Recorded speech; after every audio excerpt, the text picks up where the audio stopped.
Assalamualaikum warahmatullahi wabarakatuh.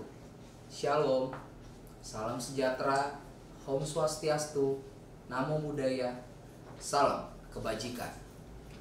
Dan tentunya tidak lupa salam juga untuk sehat untuk kita semuanya. Perkenalkan, nama saya Roland Parasian, salah satu mahasiswa program Pasca Sarjana di Universitas Kristen Indonesia.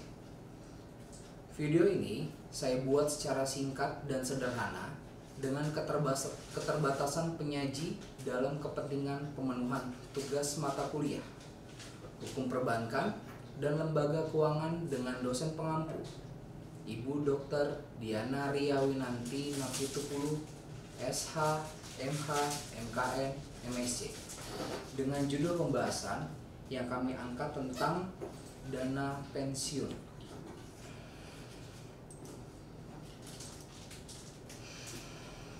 Dan di mana dalam pengertian dana pensiun berdasarkan Undang-Undang Nomor 11 Tahun 1992, dana pensiun adalah badan hukum yang mengelola dan menjalankan program yang menjanjikan manfaat pensiun bagi pesertanya. Di mana dalam dana pensiun, tujuan penyelenggaraan dana pensiun meliputi dua hal. Yang pertama, bagi pemberi kerja meliputi adanya kewajiban moral, loyalitas, kompetisi pasar tenaga kerja, dan adapun bagi karyawan meliputi adanya rasa aman terhadap masa yang akan datang dan kompensasi yang lebih baik. Di dalam asas dana pensiun, hal-hal yang memang meliputi terkait asas dana pensiun adalah penyelenggaraan dilakukan dengan sistem pendanaan, pemisahan kekayaan dana pensiun, kesempatan untuk mendirikan dana pensiun, penundaan manfaat, pembinaan dan pengawasan. Adapun fungsi dana pensiun meliputi yang pertama asuransi, 2. Tabungan, 3. Pensiun. Di mana norma dana asuransi meliputi manfaat pensiun, uang pertanggungan, nilai tunai, dan tata cara pembayaran.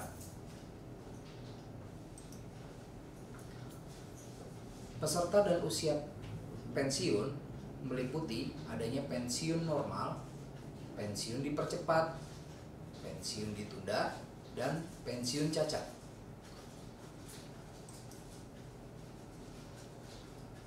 Berikutnya mengenai adapun jenis kelembagaan dana pensiun itu sendiri, di mana dana pensiun pemberi kerja atau biasa disingkat dengan DPPK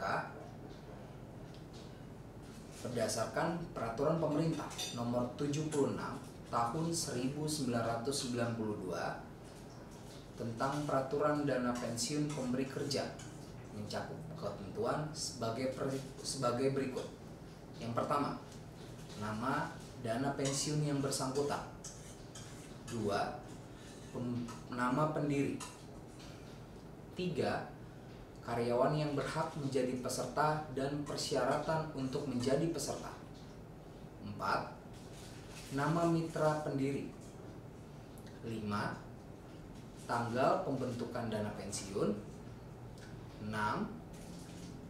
Pembentukan kekayaan dana pensiun yang terpisah dari kekayaan pemberi kerja. 7.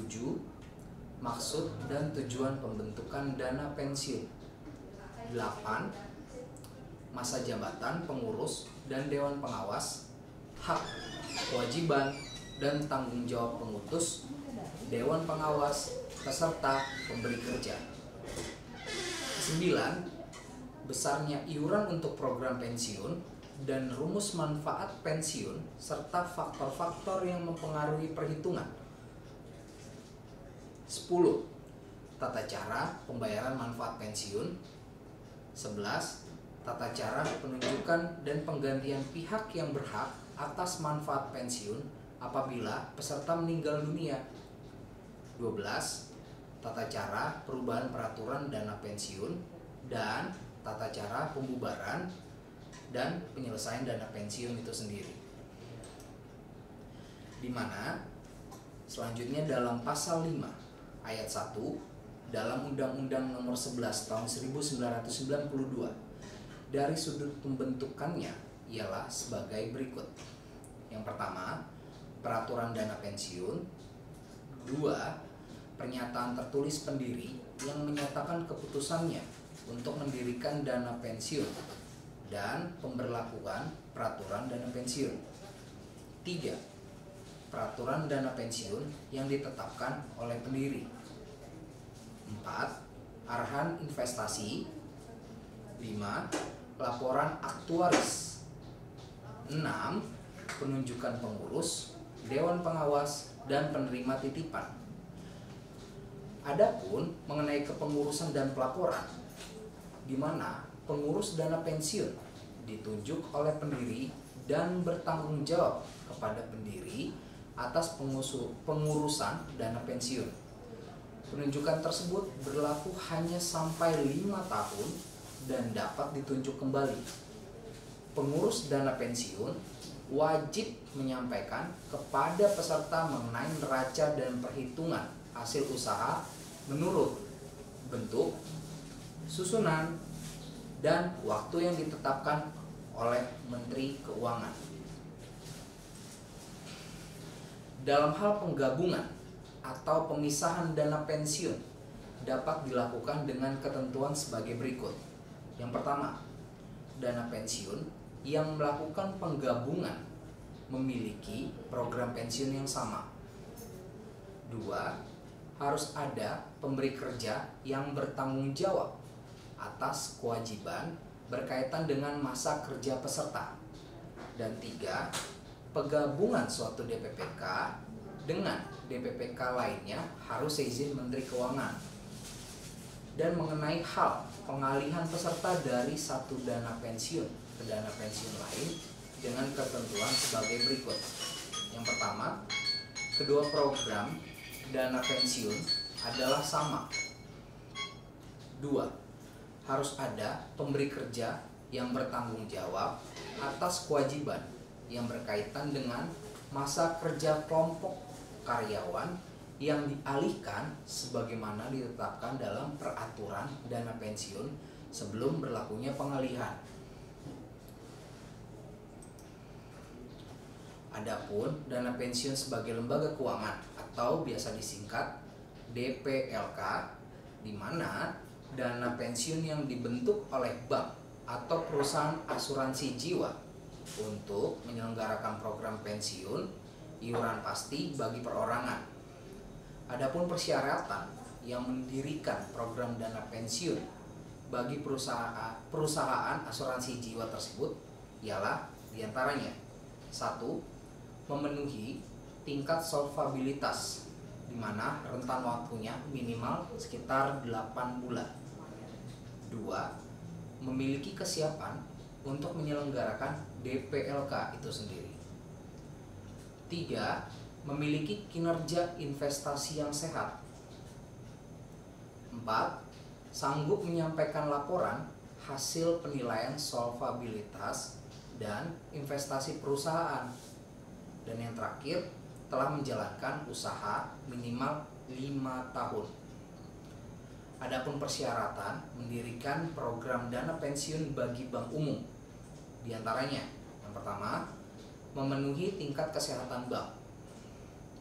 2, memiliki kesiapan untuk menyelenggarakan dana pensiun. Dan 3, menyanggupi untuk penyampaian laporan terakhir tingkat kesehatan bank. Oke. Selanjutnya, program pensiun, di mana program pensiun meliputi program pensiun iuran pasti atau defined contribution plan.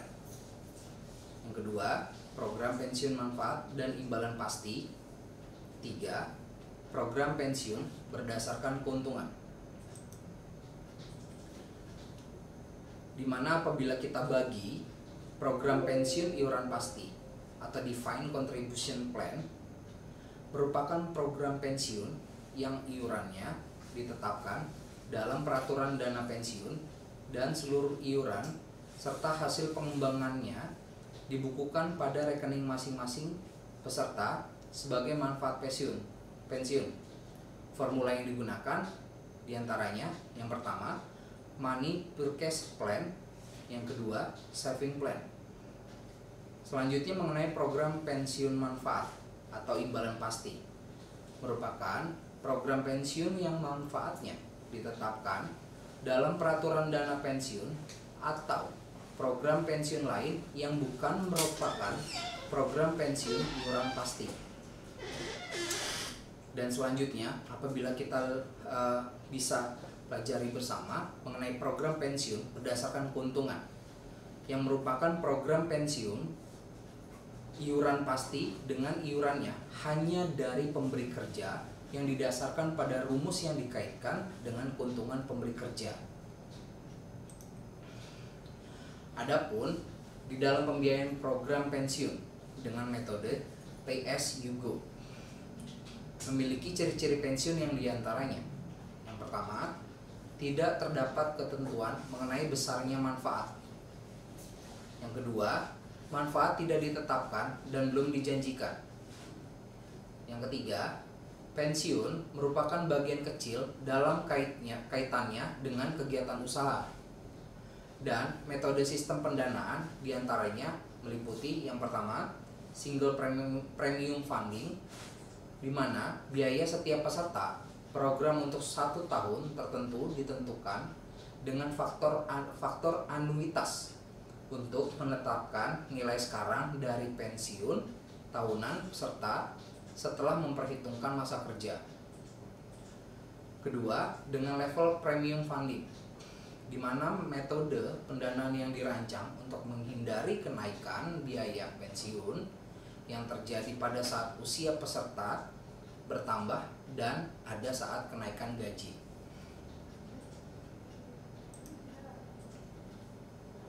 Dan selanjutnya mengenai peran dana pensiun, yang diantaranya yang pertama, sejalan dengan hakikat pembangunan nasional diperlukan penghimpunan dan pengelolaan dana guna memelihara kesinambungan penghasilan pada hari tua dalam rangka mewujudkan keadilan sosial bagi seluruh rakyat Indonesia.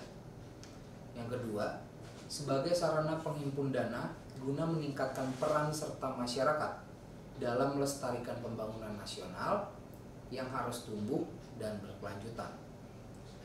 Dan yang ketiga, menambah motivasi dan ketenangan kerja sehingga meningkatkan produktivitas. Dan di dalamnya adapun mengenai kelemahan dan keunggulan mengenai kelemahan program pensiun meliputi yang pertama, A. Belum ada ketentuan yang menjamin terpenuhinya hak dan kewajiban para pihak penyelenggara program pensiun. Yang B. Pengelola YDP masih banyak yang kurang profesional.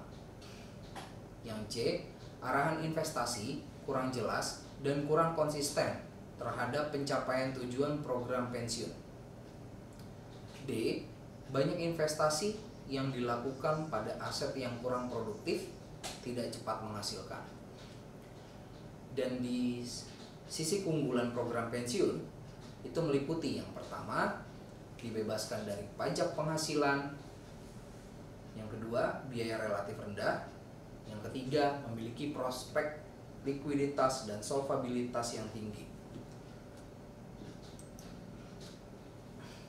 Dan adapun mengenai tata kelola dana pensiun berdasarkan surat keputusan Ketua Bapepam Strip LK nomor keputusan Strip 136 garing BL garing 2006 tanggal 21 Desember 2006 tentang pedoman tata kelola dana pensiun yang mengatur mengenai tata kelola dana pensiun merupakan suatu proses dan struktur yang digunakan oleh dana pensiun untuk pencapaian tujuan penyelenggaraan proses pensiun dengan memperhatikan kepentingan setiap pihak yang terkait dalam penyelenggaraan dana pensiun.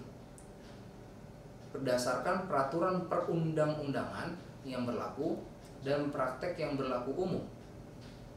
Tujuannya untuk mendorong pengembangan lembaga, pengelolaan sumber daya, dan resiko secara efisien dan efektif, serta mempertanggungjawabkan pengurus dana pensiun kepada peserta, pendiri atau pemberi kerja, dan pihak terkait lainnya.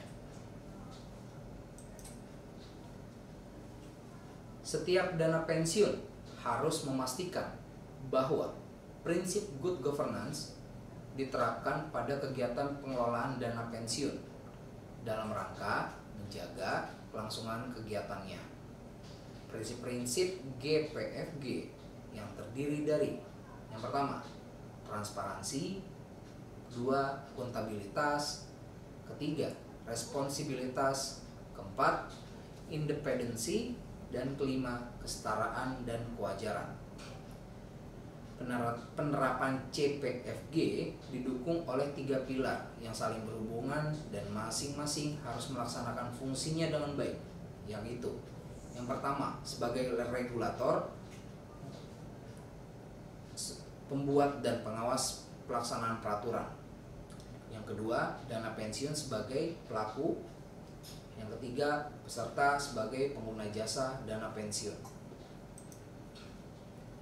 Dan apabila kita melihat dalam roadmap industri dana pensiun, di mana kebijakan strategi pengembangan industri dana pensiun tersebut itu ada meliputi beberapa hal, yang diantaranya meningkatkan kesadaran dan pemahaman masyarakat tentang dana pensiun. Yang selanjutnya, meningkatkan fleksibilitas skema dana pensiun. Yang selanjutnya, meningkatkan kepastian hukum penyelenggaraan dana pensiun, memperkuat pengawasan dana pensiun, dan meningkatkan kualitas penyelenggaraan dana pensiun. Adapun perbedaan dana pensiun syariah dengan pensiun konvensional, apabila kita bagi berdasarkan faktor dari dana pensiun syariah ataupun dengan dana pensiun konvensional.